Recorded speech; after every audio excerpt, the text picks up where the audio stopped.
It's the search for answers that has brought us here together today. My name is Eric Worre, and for almost 30 years I've been an entrepreneur, struggling at times, but ultimately succeeding. As a best-selling author, speaker, and business owner, I've spent my entire career helping millions of people around the world to become entrepreneurs. And I believe strongly that there is, in fact, a better way when it comes to how we make a living. The career landscape has changed dramatically, and many are still working in a model that is completely out of date. What worked for previous generations isn't working as well for people today. In this film, we're going to explore 3 important questions. First, what's really going on in our working world today? Second, in this new economy, is it better to become an entrepreneur, or is it safer to work for someone else? And third, if a person decides to become an entrepreneur and start their own business, how can they do it without taking on massive risk? To help in this journey, I've brought together some of the greatest experts and thought leaders in the field of entrepreneurship to share the real facts with you. My intention is to give you new information that will allow you to make choices that are not limited by an old, outdated model. Let's start by understanding what's going on in our working world today.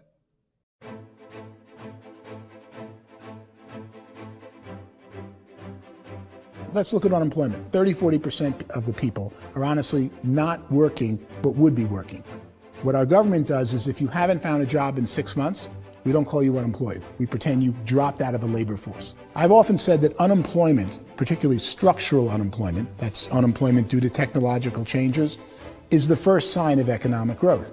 Think of it, 10 people live on an island. They go out every day and fish. One day, new technology shows up. A missionary brings them a net. Now, using the net, one pilots the boat, one throws the net. 2 fishermen can do all the work 10 used to. That's a 500% increase in productivity, 2 doing the work of 10, in one day. You don't have to learn a lot to learn how to throw a net instead of throw a fishing line. The island's got a big problem, 80% unemployment. But the island still has all the wealth of the fish because the 2 people produce as much fish as 10 did. Now, of course, looking back in history, these changes used to take thousands of years. And during that time, we went into farming and transportation. Some of us became doctors and some teachers and lawyers, and we developed all these new professions and new manufacturing jobs. Today, these changes are occurring literally in one day when a new technological advance occurs, and we don't have the social structures to deal with it or to retrain the unemployed people.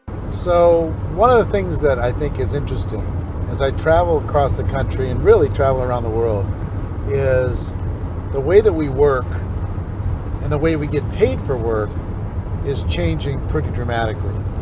On a global basis, everything is being turned upside down because of the rapidly advancing technologies. They are eliminating many jobs, and we have been left with many people not prepared for the jobs that exist. A lot of demand in public companies was to squeeze out all the fat and to get just as much margin as we possibly could, and fat equals humans. So this idea of job security and information age is so obsolete, but it's still taught inside our school system, and that's where the problem starts. There's no financial education in school system, and people are still trained to be employees to work for that paycheck. This is a chart on the middle class. What's happening in the middle class, those that went to school, their incomes have been coming down for years. And parents still say to their kids, go to school, get a job. Now what happens to all those middle class people who are dropping off the ends of the chart? Well, they become what's called working poor. And this is what happens to working poor. But they say poverty is ending. Well, poverty may be ending, but working poverty is going up. And this is food stamp usage. So food stamp usage in America is going through the roof right now, because people cannot earn what they call a living wage. Most people have experienced financial pressures that I think are probably greater than they have been in the past. If you're not working for yourself, then it's going to be a pretty hard road for a lot of people. Today, if you're going to control your future, the 40-40 plan is gone, where you can graduate from college and get a job and work for 40 hours a week for 40 years. That day is gone. So some of these charts actually tell you what's going on. And this is a really interesting one, you know. People are going back to school because if I go back to school, I'll get a nice job. But this is what's happening to, it's called Sallie Mae, which is the student loan guys. Student loan is going through the roof. It's now over $1 trillion, and student loan debt is worse than credit card debt. So when people stopped using credit card, the government got people into student loan debt. And the problem with student loan debt is you can never be forgiven. See, with credit card debt, you can declare bankruptcy and all's forgiven. But student loan debt, you can declare bankruptcy, you still owe it. It's the worst of all debt. But this is the next picture. Look at this chart here. This is what's happening to wages of college graduates. It's going down. So you go to college, you rack up all this debt, but you earn less money. Now, that's not that intelligent. Average person who's been working a lifetime in America today is ending their lifetime at 65 with about $41,000 in assets. They earned just enough to survive. I think in the United States we have something like 17 trillion in debt. That's just the federal government debt. We got another 2 in municipal and in other, let's call it almost 20 trillion government. We've got 40 trillion in private debt. That comes up to close to 60 trillion. When you then add something we never had before, what you were talking about, when we look at the unfunded portion of Social Security and primarily Medicare, Medicaid, that at the most conservative estimates from outside firms, Kleiner Perkins, 67 trillion and growing. That's more than all our other debt. There's less conservative estimates that say it's 84 trillion or higher. I added up conservatively $127 trillion in total debt. Debt is a financial drug. When you take it to excess, it's like taking a drug. Yeah, it makes you feel better, it enhances your performance, but at a huge cost, eventually it kills you. And so that's what happens. We keep doing more and more debt, and you get less and less results, just like a drug, until the debt gets so high that it crushes the whole system. That's where we're at, 8.2 times GDP. You know who I feel sorry for? I feel sorry for the person who dreads going to work, who is sick to their stomach on Monday morning, who hates their alarm clock, who gets a little glimmer of hope on a Wednesday because it's hump day and says, thank God it's Friday. And they live for those 2 days a week where they get to be themselves and they don't have to be around people they don't like, and they don't have to play the political game in the office, and they don't have to live this half life.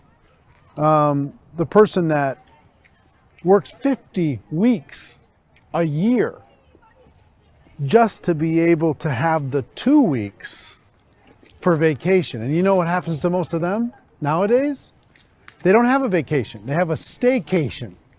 They have time off of work, but they don't get to go where they want to go because they're overextended. They've got all this debt. They got all this situation. They hate their alarm clock. They can't sleep until they're done. They have to spend most of their life in traffic. I feel sorry for that group of people because there's a better way. They just don't know it. I see this really interesting attempt at rugged individuality in a 6x8 rectangle. And I feel like you're all the same, except for the little push pins of the pictures. There's different pictures. Yours is named Jenny and his is named Sujara, but it's the same people. And this is how they are, and they're just like the zombies, and there's no joy in there, there's no fun. There's always like the wacky woman who decorates her cubicle, and that's the most she can do there. You got to give her credits, right? The wacky cubicle woman. The basis for their life is worry. I'm worried, you know, maybe I'll get fired. I'm worried maybe my company will go out of business. I'm worried I can't keep spinning the plates on paying the bills. I'm worried about how do I send my kids to college. I'm worried, what if the transmission of my car breaks? That's, you know, 2 or 3, I can't fix it. People live in a sea of worry, and it eats at them. Those signs that people held up during the Depression didn't say looking for gainful employment in a cubicle. It said looking for work. Work is what we're looking for. Job is just a unit of measurement. Work is what we're going after. It's time to look in the mirror and say, it's not the economy, it's my economy. It's my little world of where I am. I need to improve. I'm not going to wait for the economy to come back, because frankly, the economy is doing great in this country. So I'm here on Wall Street, the financial center of the universe, the financial capital of the world. This is where most people's money goes to at least be held for a time, right? With interest rates in banks being effectively zero, and many experts are predicting it's going to stay at zero for the next 10, 20, even 30 years, people feel like they don't have any choice but to put their future into equities, to put their future into the hands of other people on this stock market, and hope that the stock market goes up, hope that the stocks that their advisors pick or that they pick goes up. That's one way to go, I guess. It's my personal belief that if you put your future into the hands of yourself, in other words, you have earning power by yourself, I think you're a better investment than these guys. I think you controlling your future is a better option than handing over your retirement to these guys. The average household income in the United States is approximately $50,000 a year, what they call the middle class. To reach the top 25% of income earners, you'd need to earn at least $90,000 a year. To reach the top 10% would be a household income of $140,000, the top 5%, $190,000, and to be in the top 1%, you'd need a combined household income of at least $380,000 a year. So here's the question. What do you think would give you the best chance to move up and get to the top 10%, the top 5%, the top 1% or beyond? In my opinion, and in the opinion of many, many experts, the answer is to become an entrepreneur, to become your own boss. I think you have to be a business owner. I can't, the only time I ever say to someone it'd be great to be an employee is when they've already told me they've surrendered. I only tell people who are wounded spiritually that they should be an employee. And it's that feeling that you get when you pick up the backpack off the little Cub Scout and say, "Don't worry, little guy, we'll get you back to the camp." You know, it is in no way a kindness when I tell someone they'd be a great employee. The other status symbol really increasingly is lifestyle. I mean, people can own their own business, maybe even work out of their house. That, I tell you, people admire that. Like, gosh, I wish I could do that. The spirit of the entrepreneur is to be a risk taker and to be resourceful and unstoppable and to have a vision of yourself beyond where you are and not willing to settle for life as it is. Think about the great entrepreneurs. They're visionary. They have heart. They're willing to do today what others won't so they can do tomorrow what others can't. Personally, I don't think of the new economy, the old economy. I create my own economy. The entrepreneur's in control. I decide what the economy is going to be like. In the world of entrepreneurship, there are no limits. You can make as much as you want, depending on how much you want to work and how smart you are and how great a team you put together. There's no more lifetime rewarding business than being an entrepreneur. Why in America, where anyone could be anything, would people want to give up their freedom and become effectively a modern-day slave, told shut up and be here every morning at 7:30, leave at 5:30, and do what I tell you? If people decide to become an entrepreneur and work for themselves, they have some traditional options, but they're riskier than you might think. Any kind of a retail business, retail build-outs is extremely expensive. Even just these small little yogurt stores where they're putting little yogurt machines and you get all the different flavors, you're spending $200,000, $300,000, $400,000 to open a yogurt shop. I would love to buy a Dunkin' Donuts, but it's $500,000 or so to start. I don't quite have that just in case money. Risking lose it all, and most guys do 2 or 3 times, and even big guys like Branson, because I'm such a fan of his, half his companies don't work. If you make $1 million, your problems are going to go. If you make $1 billion, your problems are really going to go. Just the opposite. You and I know when you're making $1 million, you get $1 million responsibilities. You make $1 billion, you got 1,000 times $1 million responsibilities. And most people say, I'd love to be my own boss. 70% of Americans would love to be their own boss, according to recent polls. But they don't know how to get there. Because what are you going to do? One, you could buy an existing business. If somebody's selling an existing business, you have to ask why. Usually because it's probably hard. It's probably not making as much money as they hope. 2, they could buy a franchise. A little less risk, proven system, but it's expensive to be able to do that. 3, they could start something from scratch. And that's where a lot of people feel like, I don't have the chops to do it. I don't have the money. I don't have the product idea. I don't have the expertise. I don't have whatever it's going to take to be able to get there, and I can't risk my family to do it. So, 4th, they could become an investor. A lot of people in this town invest to try and figure out a way, but you got to be pretty smart with that game too, right? Venture capitalists, who are the very best and most sophisticated in investing in new breakthrough businesses, make it on 1 out of 11. That means 10 out of 11 are mediocre or fail. Most of them fail. That's the risk there. An angel investor is lucky to get 1 out of 15 or 20. A business is a team sport. Like, I have to have accountants, I have to have engineers, I have to have systems designers, I have to have sales, marketing, I have to have accounting, I have to have mission statements, I have to have legal and all that. The average Joe Schmo, even me, I go out there, I don't have the skills to put a business together. I think the bottom line for the 4 traditional options is they take money, sometimes a lot of it. They take expertise, and they take time. All of that adds up to just too much risk for most people. I bought a business from somebody else and it was a lot of work. And you start wondering, what did I just buy? Because I guess ultimately I own your email list and I just overpaid for it. People that start their own business, they spend a lot of money, they spend a lot of time, a lot of effort to get things started. And the more you invest on the upfront, the harder you typically work at it. I can tell you what the success rate is of a restaurant. What is it? They're crazy enough. About 90% of them fail. About 90%, in how quickly? Year less. Wow. And if we're talking non-franchise, we're talking franchise, Sure. That's totally different. Yeah. But our students aren't getting franchise restaurants.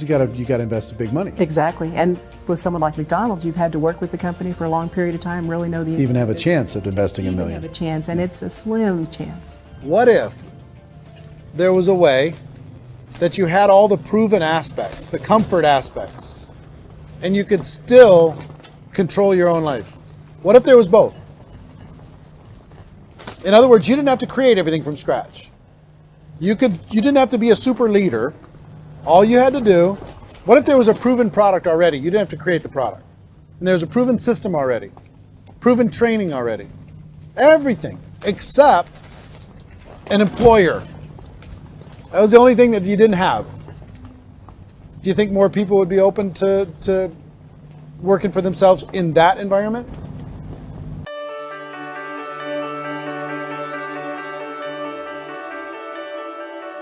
In our search for a better way to make a living, we've come to the conclusion that becoming an entrepreneur is actually safer than being an employee. And through our look at the entrepreneurial options, one particular path kept coming up from expert after expert. And I think most people will find it surprising because it's certainly a non-traditional business model. That model is for people to start their own business and become an entrepreneur through the creation of a network marketing business. Some people call it direct selling because the product is being sold directly from the manufacturer to the end consumer, cutting out the middlemen. Other people call it multi-level marketing, or MLM, because there are multiple levels of commissions paid. The most common term today is network marketing, because network marketing best describes using a large group of independent distributors, independent entrepreneurs, to move a product or service more efficiently. So my friend here, Donald Trump, and I, we always write about the network marketing industry. And the reason we support the network marketing industry is because it really is a business school for entrepreneurs. Because most people come out of school looking for a paycheck. Oh, that's terrible. I went to network marketing like that. I think if it didn't exist, we should invent it. It is that good. I think direct selling is a great way to do business today. It's very easy to get into that industry, and you can be self-employed, be in effect an entrepreneur. When we see multi-billionaires adding network marketing companies to their portfolio of companies, that would be a clue. When we see people who are very famous authors and very famous business people endorsing the industry, that would be a clue. These network marketing companies aren't $50 million companies, they're billions and billions of dollars. They lead the stock market, they're major companies. When we're going to get it? You know, and you're going to school to work for a paycheck, but if you want to be rich, be an entrepreneur, and network marketing gives you the spirit to be an entrepreneur. A traditional company will spend up to 50% of their total revenue on marketing. Network marketing companies use a different approach. Instead of having all that extensive marketing expense, they utilize a network of independent distributors to do the marketing for them. Now, why do they do this? First, because word-of-mouth advertising is so much more effective today than traditional media advertising. Second, some products need to be explained or demonstrated and an independent salesperson can do that more effectively than an ad campaign. Third, it's completely efficient. The company only pays for the marketing of their product if a sale happens and not before. Imagine if Amazon allowed you to become an independent distributor and paid out 40% of its revenue to that distributor group. All you had to do as a distributor was recommend a product, and if a person bought it on Amazon, Amazon would take care of all the logistics and you'd get paid for bringing the customer. Now imagine you got paid for every purchase that customer made for the rest of their lives. Well, Amazon doesn't offer this option, but network marketing companies do. 85% of all buying decisions in our society are made as a result of word of mouth or reputation. We're recommending things to each other all the time. You know, who's your dentist? Who's your doctor? Who's your lawyer? What detergent, are you using? What legal system are you using? What product are you using? We're talking to each other about the things that we love anyway. When you go into a big box retailer, you're lucky if the clerk looks you in the eye, much less gives you any detailed or accurate information about what you're purchasing.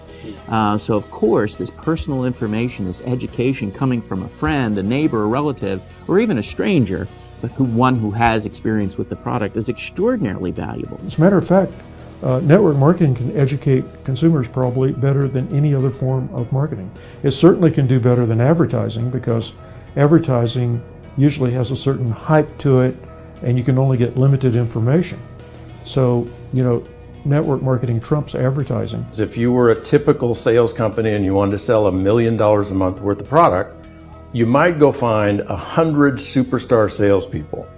The quota would be $10,000 a month. So network marketing as a distribution system just flips the numbers. So we use 10,000 happy, raving fans of a particular product, and we don't concern ourselves so much with how much product each one of them individually sells. If they sell just $100 or $200 a month, and there's 10,000 of them, you're selling $1 million to $2 million a month worth of product. And that's the best way I can explain how network marketing works. This is the marketing arm of the company. There's not money being wasted on bricks and mortar. There's not money being wasted on inventory that's sitting stagnant somewhere. There's not of employees standing around that don't have customers. These are people that are going to connect with customers. These companies allow people to become independent distributors for extremely low cost and with no minimum time or sales quota. Essentially, they own their own business and can provide as much or as little sales as they choose. In other words, the distributor gets all the benefits of traditional business ownership without the risk. The advantage of network marketing is the ease of entry, the low risk, and the low startup cost, because almost everything else has very high risk. You can get in for a minimal investment. You're buying into a system that's already been proven, products or services that have been proven to work. The keys to network marketing is providing an opportunity for the masses to get involved, providing an opportunity for the average person who doesn't have the resources to start their own business.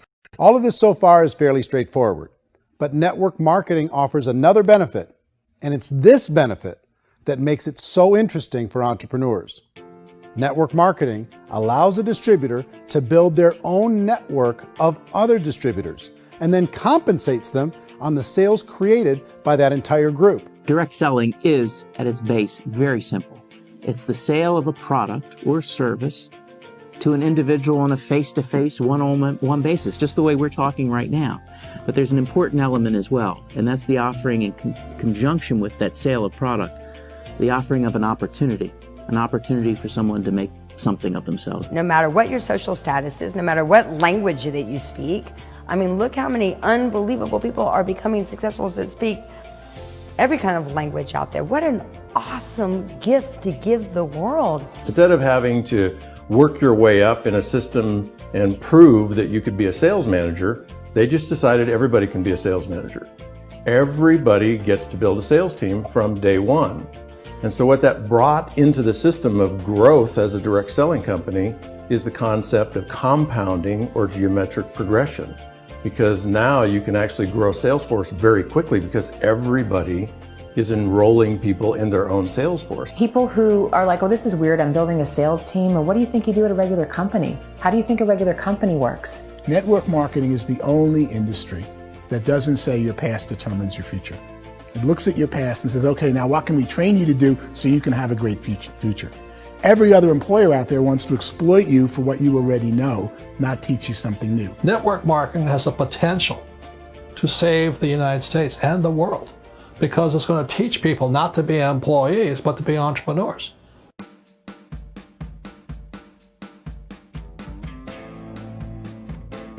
According to the Direct Selling Association, if you add up all the network marketing companies around the world, they combine to do over $178 billion a year in retail sales. To give you an idea of how big that really is, the NFL, the National Football League, does approximately $9 billion a year. The music industry does a little more than $16 billion a year, and the movie industry does about $80 billion a year. Using a conservative average, network marketing companies pay their distributors about 40% of that $178 billion in the form of commissions, which adds up to more than $71 billion a year. That's almost $6 billion a month. It's almost $200 million in commissions every single day. So it's certainly working, and people are making serious money in network marketing. With the growth of the direct selling industry over the last 10, 15, 20 years, we've seen a broader understanding of the channel. We have seen more and more people getting involved in the business, so our penetration in the marketplace has increased, and thus the understanding in the marketplace of who we are has increased. And we've seen non-direct selling companies look at the direct selling model and say, something's going on there. People are making money. Companies are being profitable, individuals are being motivated, product is being delivered to market. Maybe we should explore this. Some people think only the people at the top make money. Well, let's take a look at that as well. In the network marketing profession, there are roughly 500 people in the world who earn over $1 million a year. If you round that number up to $2 million a year, that adds up to about $1 billion a year. That takes the $71 billion paid out each year down to $70 billion. So where does the rest of the money go? The vast majority goes to part-time people making anywhere from a few $100s a month to many thousands of dollars a month. It goes to people who choose to make it a full-time career move and earning even more than that. Every day, people are using the money they earn through network marketing to pay off debt, have more fun, and improve the quality of their lives. Everyone I know in network marketing has been doing that since the 50s. They go to work when they want to go to work. They stop working when they want to take time with their children to have a leisurely breakfast and discuss issues and drive them to school. They go back to work when they get home, wherever they're working out of. The biggest thing that I've seen is people that have become much happier in their life. MLM has probably made more millionaires of more people in more countries, and I've spoken to them in 67 countries, than any other single form of business, starting from nothing. If they have a choice between working a job for the next 10 years or working a network marketing business for the next 10 years, the result of working the network marketing business will be better.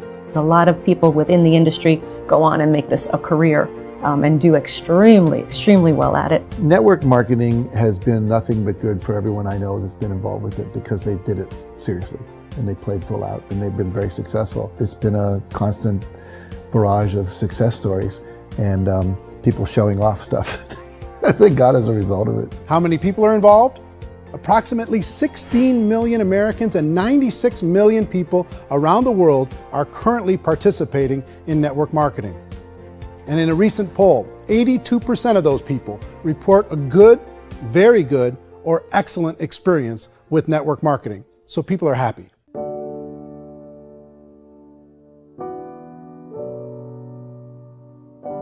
So I've taken a look at the network marketing profession and really tried to understand why so many people are confused as to the validity of this as a business. One is this pyramid shape. People get really messed up with this pyramid. Oh, it's one of those pyramid things. So I just think there are a lot of haters out there who really don't understand the industry and say, oh, it's a get-rich-quick scheme. It's a pyramid. Well, corporate America is a pyramid scheme. You know what I mean? It goes like this. You have thousands of MBAs, let's say working for Ford or General Motors or Coca-Cola. If all these MBAs are all trying to get to here, that's a pyramid. Only one guy's going to make it. Every 10 years, one's going to make it. Whereas you look at network marketing, it's like this. So you're here, and your job is to develop other CEOs coming up behind you. So it's an inverse pyramid. In network marketing, it's a very simple concept. If you sell product, you get paid. It is paid based on production. There is no first mover's advantage. There is no investment component where the more somebody spends, the more they're entitled to make. So the two are polar opposites of each other. Doesn't matter what shape the company is or the compensation plan is shaped, whether it's a circle or a pyramid or a triangle or a trapezoid, it doesn't matter. If compensation is coming primarily from recruitment, then you've got a problem.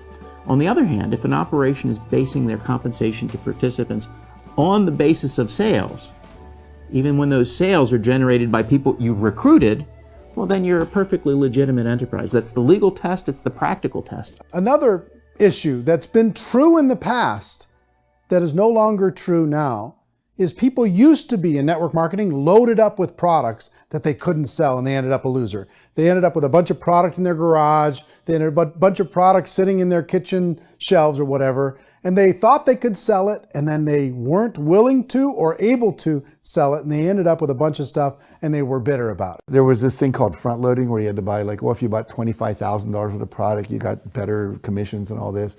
Today, it's almost all done by computer. It's direct mail, comes from a warehouse somewhere else. You don't have to have all this inventory. You don't have to stock up. It's a paperless world now. You know, most of it's done online. You have a back office. It really works. And I mean, the technology has changed everything. Third issue is people start talking about 99% of people in network marketing don't make any money. Well, we've talked about that over the course of this journey together.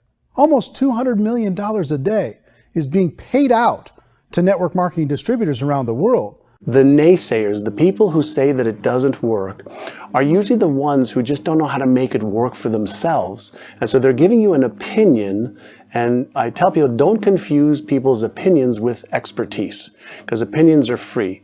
And don't confuse sincerity with the truth, because people can be sincerely wrong. But here's the reality inside of network marketing.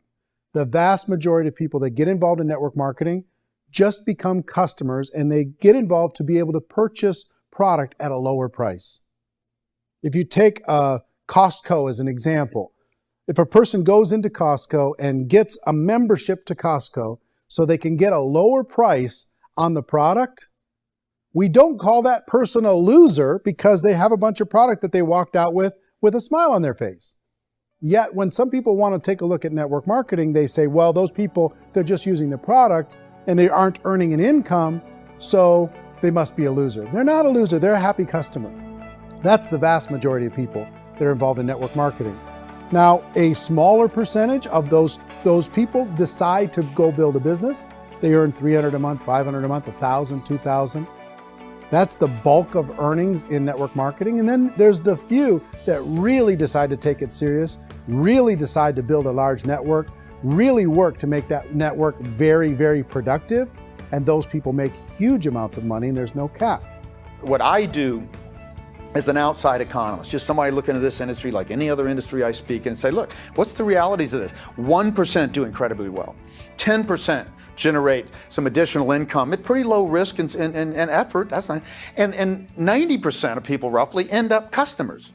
One thing that I think is real when it comes to people's perceptions about network marketing is people put this, and distributors, I think, involved in network marketing have some responsibility for this. They have sometimes unrealistic claims about the product or about the income. Most people who become distributors, they want the money, they want to be successful, but they don't have the skills. They don't know what to do. And when people don't know what to do and they're in a new business, they're scared. And when they're scared, they panic and desperation kind of sets in. So they think everyone they talk to has to get in. So if I talk to you and you say, well, no, I don't have time to do that, they're like, no, I need you. You have to do this or I won't be successful. So I start clawing on you. I start that desperation. So then I start making claims about the product, which are not appropriate, probably not even true. Or I start saying, oh, let me show you how you can make all this money and you don't have to do anything, Eric. And so you just totally misrepresent the opportunity, and you're clingy with people because you think you need everybody to be successful. and you don't. You know, one of the messages that I try to deliver most forcefully to companies as well as salespeople in direct selling is that you don't have to overpromise. The reality is in network marketing, there's a lot of hard work involved. There's a lot of effort. You're going to have to develop yourself. It's a business like anything else. It's going to take some time, but in my opinion, it's better.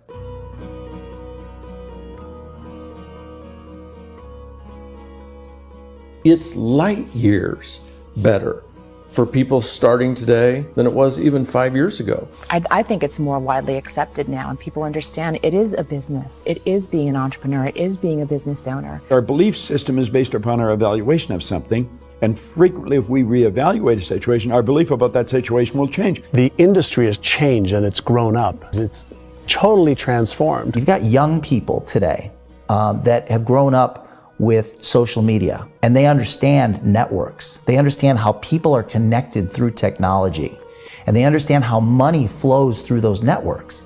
So when they see network marketing, they don't see it the way their parents saw it. And we've all learned, the larger industry that you represent, has all learned from those mistakes and flaws and errors that have happened early on. Early algorithms didn't work the right way. That's all fixed. It's like when they design a computer program, they design the program, then they run it, and then they go back through and they debug it. The MLM industry has been debugged. This is the day of being virtual, being able to run a business from your mobile phone. I mean, it's incredible. Companies are getting smarter. They're implementing more consumer protections. They're implementing more compliance training. They're doing more with respect to product research. If you do get involved and you make purchases of inventory, even on a voluntary basis, if you decide that this business is not for you, you can leave and have that inventory repurchased by the company. There's no other business that offers that kind of protection on a voluntary, self-regulatory basis.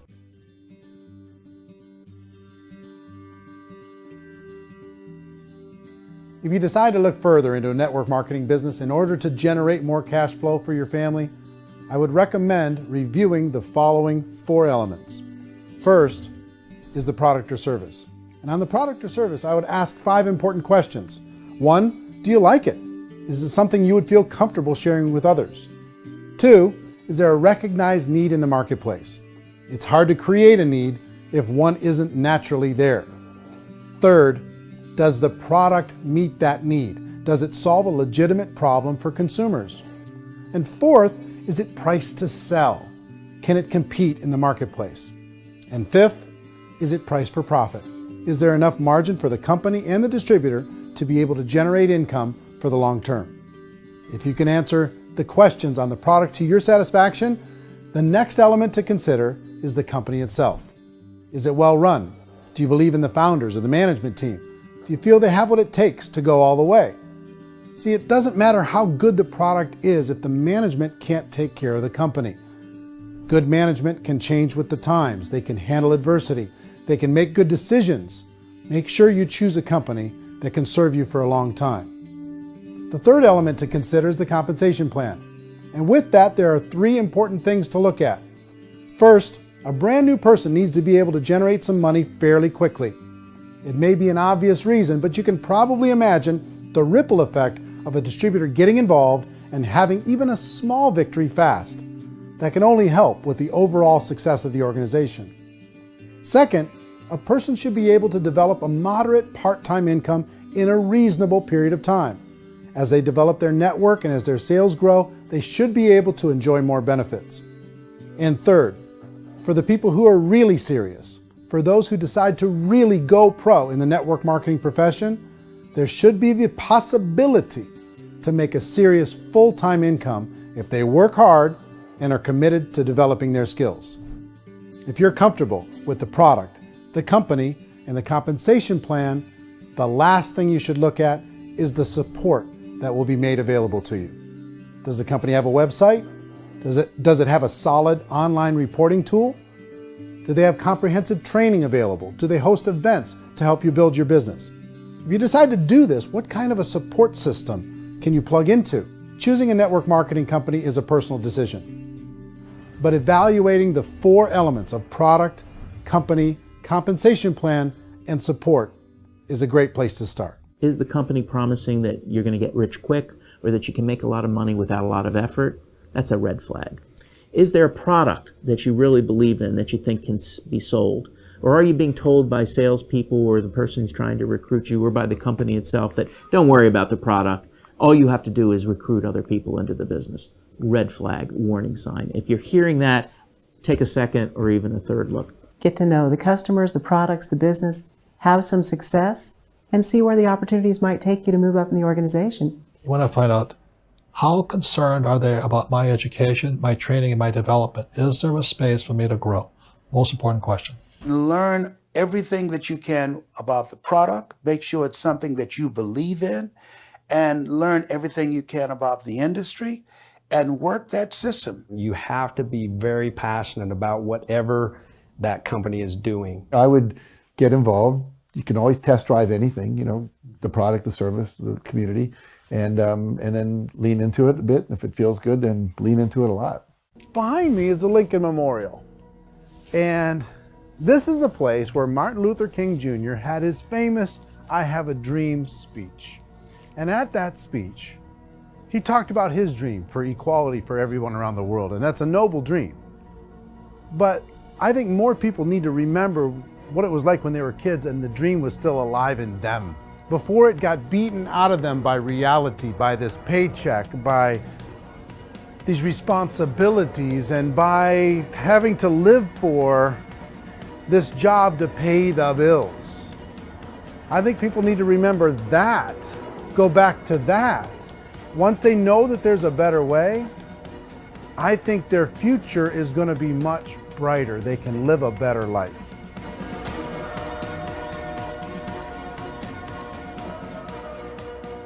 So if you're considering getting involved in a network marketing company, let me offer you just a few pieces of advice. First, network marketing isn't perfect. It's emotional, it's challenging. Like any entrepreneurial venture, it can have its up days and its down days. But if you have an entrepreneurial bone in your body, it's just better. Second, if you're gonna do it, decide to be professional. Decide to go pro. It's better to do that than just be this amateur sticking your toe in the water. Third, as any professional, you're gonna have to learn some new skills. And I promise you, inside of the network marketing profession, they're not too difficult to learn. Fourth, like anything worthwhile, it's gonna take some time. Don't expect that you're gonna get to the finish line right out of the gate. And fifth, it's worth it.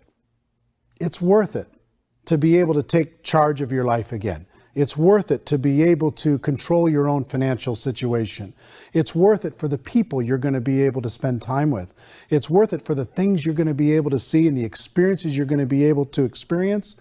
It's worth it for the causes you're going to be able to contribute to, the lives you're going to be able to touch, the customers you're going to be able to help, the friendships you're going to be able to develop. I promise you, it's worth it. Remember, most people are searching for answers just like you are. But I do have to tell you the catch to network marketing. If there is a catch, if you want to understand this from an emotional point of view, people say, well, it sounds too good to be true. It's not, it's hard work. But here's the catch. Most people still don't understand it.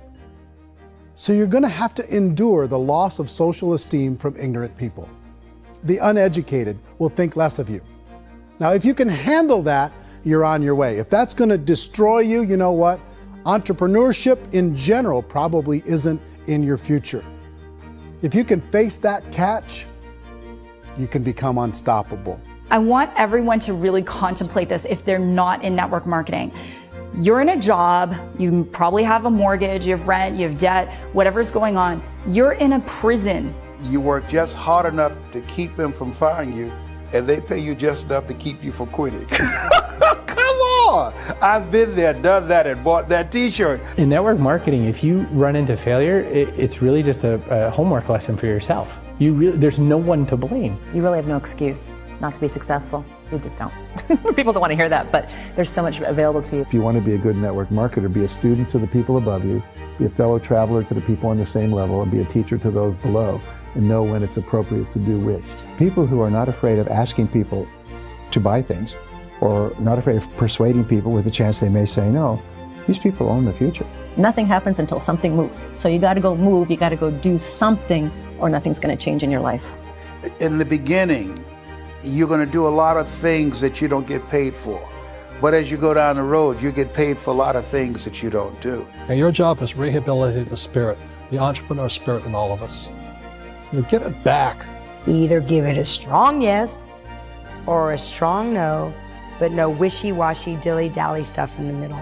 There's dreams and there are nightmares, but I believe that the biggest nightmare of all is when you don't pursue your dream. You're going to see some monumental growth in this profession. It's an exciting, exciting time to be involved with the network marketing profession. The next 10 years, I see just exponential growth. When that tipping point comes, it's not a matter of asking somebody, have you ever heard about network marketing? You're really asking them, which company are you building your wealth in? We are here to fix the world, to improve relationships with other people, to improve other lives. And the real reward comes as an entrepreneur in any level from teaching somebody something and watching them soar. There is no greater reward.